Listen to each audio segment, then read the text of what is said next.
Chair. My name is Megan Fowler. I am with the Ontario Native Women's Association, the oldest and largest Indigenous women's organization in Canada.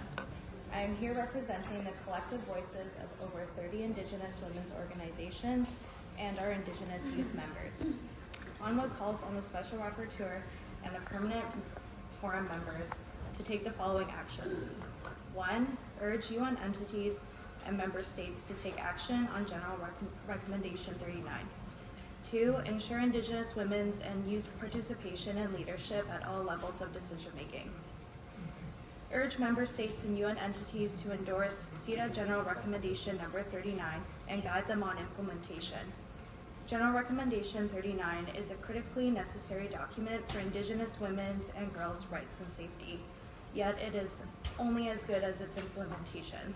It is not enough to endorse general recommendations. We need action. More must be done to hold member states and UN entities accountable.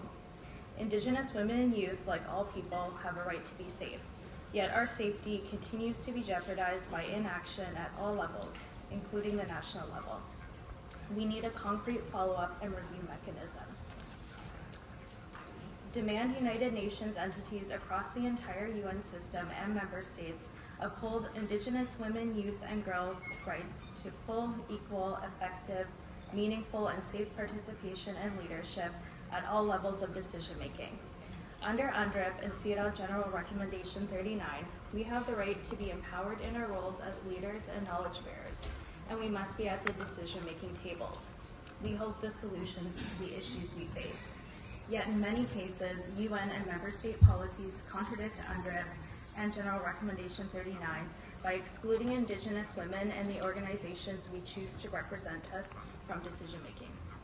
Canada, for example, has adopted a distinctions-based nation-to-nation policy for Indigenous relations that favors national organizations that are represented by male-dominated First Nations leadership, that excludes Indigenous women's voices.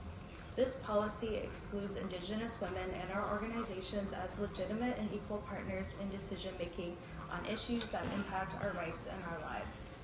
Gender equity demands that we honor our sacred responsibility to speak on our own behalf and represent ourselves, our families, and our future generations. To support this, we further call on the Permanent Forum to ensure meaningful, dedicated inclusion of Indigenous women on agendas and representation on panels at side events at the Permanent Forum, including the Commission on the Status of Women. Chimigwach, thank you.